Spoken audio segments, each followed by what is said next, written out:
બજારમાં હીરા લઈને પૈસા નહીં ચૂકવવાની બાબત કંઈ નવી નથી। વ્યાપારીઓ દલાલ અને અન્ય પેઢીને જાગંડ હીરાનો માલ ઉધારીમાં આપે છે અને નક્કી મુદત મુજબ માલ ખરીદનારે પેમેન્ટ કરવાનું હોય છે, પરંતુ સમય પર ઘણા લોકો આવી રીતે ઉધારમાં હીરા ખરીદીને રફુ ચક્કર થઈ જાય છે। આવો જ એક કિસ્સો તાજેતરમાં સામે આવ્યો છે। મૈદરપુરા સુથાર ફળિયામાં ડિયામ જ્વેલર્સના નામથી વેપાર કરતા દેવાંશી જેમ્સ, ધનેશ મોહનલાલ સંઘવી અને મોહનલાલ ભેરુમલ સંઘવી તેમજ શીતલ છાયા ડાયમંડ પેઢીનો સંપર્ક કરી સુરત ઉપરાંત નવસારી, ગીર સોમનાથ, ઇન્દોર, દોહાદ અને ભાવનગરના હીરા વેપારી તેમજ દલાલોએ ભેગા મળી 2022થી અત્યાર સુધીના સમયગાળામાં કુલ ₹6 કરોડના CVD તેમજ રિયલ ડાયમંડ ખરીદી કરી પેમેન્ટ નહીં ચૂકવી છેતરપિંડી આચરતા 11 આરોપીએ સામે ક્રાઇમ બ્રાન્ચમાં ફરિયાદ નોંધાઈ છે।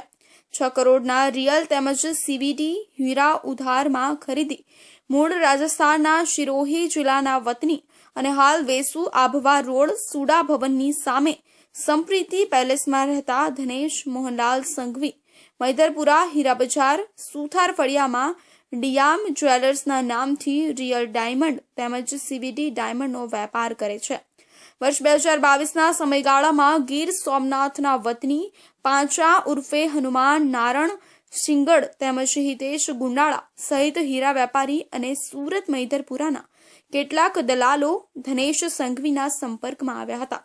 ધનેશ સંઘવી ઉપરાંત દેવાંશી જેમ્સ, મોહનલાલ સંઘવી તેમજ શીતલ છાયા ડાયમંડ પેઢીના વેપારીઓનો 11 જણાની ટોળકીએ અલગ અલગ સમયે સંપર્ક કરી વેપાર વધારવાનું કહી કુલ ₹6 કરોડના રિયલ તેમજ CVD હીરા ઉધારમાં ખરીદી કર્યા હતા।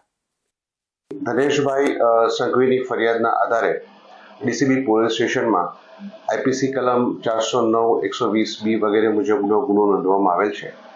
ગુનાની હકીકત એવી છે કે ધનેશભાઈ પોતે હીરાનો વેપાર કરે છે અને તેઓએ અલગ અલગ વેપારીઓને કુલ 6 કરોડ 8 લાખનો પોતે માલ હીરાનો આપેલો, જે વેપારીઓએ પોતે આ બાબતે મેળવેલ હીરાના નાણાં નહીં ચૂકવતા તેઓ વિરુદ્ધમાં ગુનો નોંધવામાં આવેલ છે અને આ ગુનો નોંધી આરોપી નિલેશ શાહ તથા પાચાભાઈ સિંગરની ધરપકડ કરવામાં આવે છે અને હાલ તપાસ ચાલુ છે।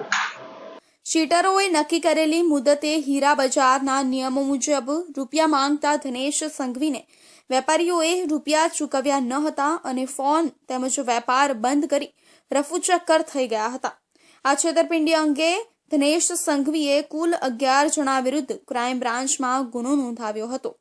આમ ધરપકડ કરાયેલા આરોપીઓમાં હનુભાઈ શિંગડ રહેનાર સત્યમ સર્વમ એપાર્ટમેન્ટ કામરેજ સુરત અને દિનેશભાઈ શાહ રહેનાર હોરાઇઝન એપાર્ટમેન્ટ સુરત બંને આરોપીઓને 22 નવેમ્બર 2024ના રોજ ઝડપી લેવામાં આવ્યા હતા। આ કેસની આગળની તપાસ DCB પોલીસ ઇન્સ્પેક્ટર KV બારિયાના માર્ગદર્શન હેઠળ ચાલી રહી છે।